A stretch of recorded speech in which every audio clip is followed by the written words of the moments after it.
Dahil sa kahirapan ng buhay, bata pa lang ako, natuto na akong mangarap.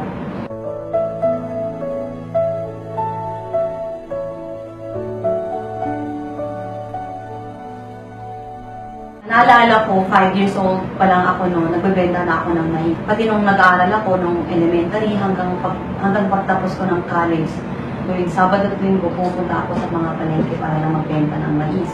Kailangan kong gawin kasi para meron akong pamasahe, para meron akong allowance sa school. So thankful na dahil nga doon nakapagtapos talaga ako ng pag-aaral ko sa kolehiyo. Nung pag-graduate ko, sa sobrang gigil ko na magkaroon ng trabaho, lumuwas ako ng Manila para maghanap ng trabaho.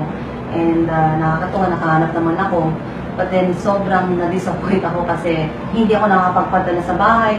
Kahit 500 pesos no, para lang pambili nila ng 5 grocery man lang, hindi ko mapadala kasi sobrang liit ng sahod ko. Yun, na-realize ko na kung ito ang gagawin ko habang buhay, sabi ko, paano na yung pangarap ko sa pamilya ko?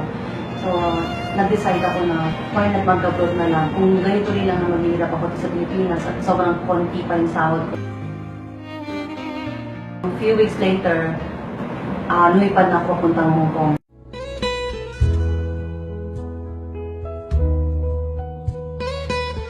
Pagdating ko sa Hong Kong, sobrang excited. Pero sa kabila ng pag-excited ko, sobrang nalulungkot naman ako kasi yun nga, first time ko malayo sa pamilya ko. Hindi ganun kadali.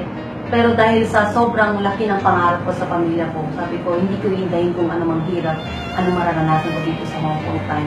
Nung nandun ako sa bahay ng amo ko, hindi sila ganun kabait. Meron pa yung time na hindi ako pinapakain. At that time, I feel like, parang ito ba yung buhay natin? Ito ba talaga yung buhay na para sa akin? Yung kailangan ko mag-hirap ng ganito, kailangan na akong gagawin ng ganito. Pero sabi ko, kaya ko to. I know in my heart na there's something great na mangyayari sa buhay ko, pero hindi ko alam kung ano yun. And then, I decided na maghanap na lang ako ng ibang amo. Unfortunately, hindi ako nakahanap. So, umuwi ako ng Pilipinas. Nung nasa Pilipinas na ako, nag-decide ako na mag-aral na lang ng caregiver para sabi ko, punta na lang ako ng Canada. Nakakatawa, after caregiver, supposedly, yun nga, mag-apply na ako ng Canada. But then along the way, dumating naman ang AIM Global sa buhay ko. Actually, ang nag-invite sa akin yung kuya ko. Halos araw-araw niya akong ini-invite. Ang lagi ko lang sinasagot sa kanya, kuya, ikaw na lang, mauna ka na, hindi ko din niya yan, hindi para sa akin yan, mag-abroad na lang ako. Pero lagi kong sinasagot sa kanya. Until such time, pumayag ako na mag-attend ng seminar. And then, nung pagka-attend ko ng seminar, yung tipong sobrang negative ko na nabago kasi talagang nabuksan yung isip ko. Nagsabi ko, that time din, kung pwede ko palang kitain dito sa Pilipinas, dito sa AIM Global, ang pwede kong kitain sa Canada, bakit pa ako aalis ng bansa? Bakit kailangan ko pang iwanan ang pamilya ko na para lang kumita ng pera? Feeling ko that time, hindi ko kaya, pero sabi ko, why not? Kung kaya ng iba, kakayanin ko. After 2 years of doing AIM Global, I was able to hit my first million. And I was able to buy my first car. Dati, naglalakad lang ako. Ngayon, nagdadrive na ako ng sarili kong kotse. Di ba?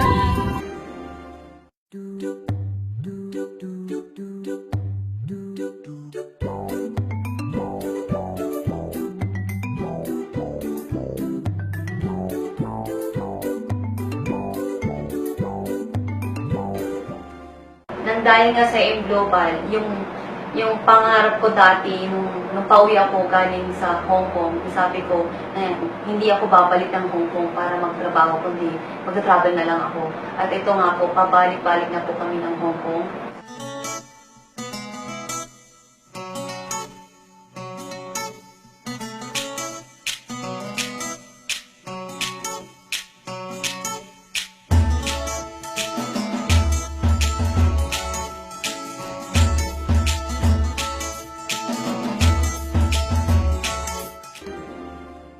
Isa sa pinakapangarap ko na makamit nung nag-start pa lang ako sa AIM Global ay ang profit sharing. And yun nga, last February 7 lang, isa ako sa mga na-awardan.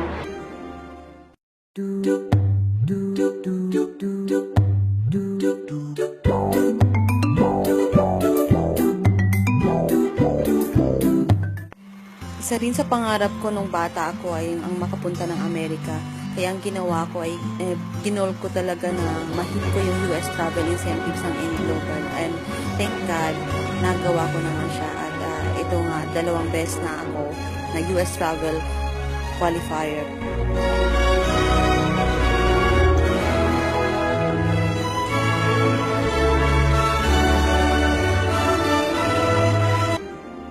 I feel so blessed na hindi lang ako yung nababagong buhay, kundi kasama ko buong pamilya ko.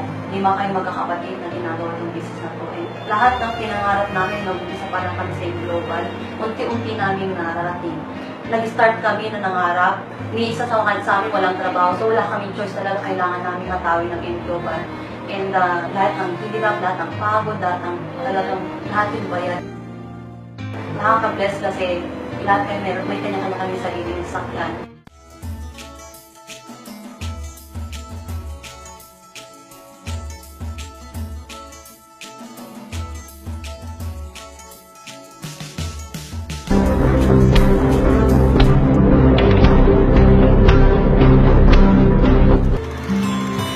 Dati nga, magkakasama kami sa buong isang bahay na maliit na bubur-bubur kami doon ng pamilya.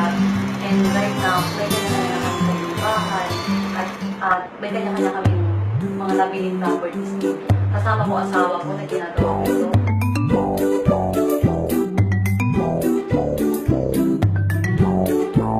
When I started believing, sunod-sunod ko nang nakamit mga pangarap ko sa buhay.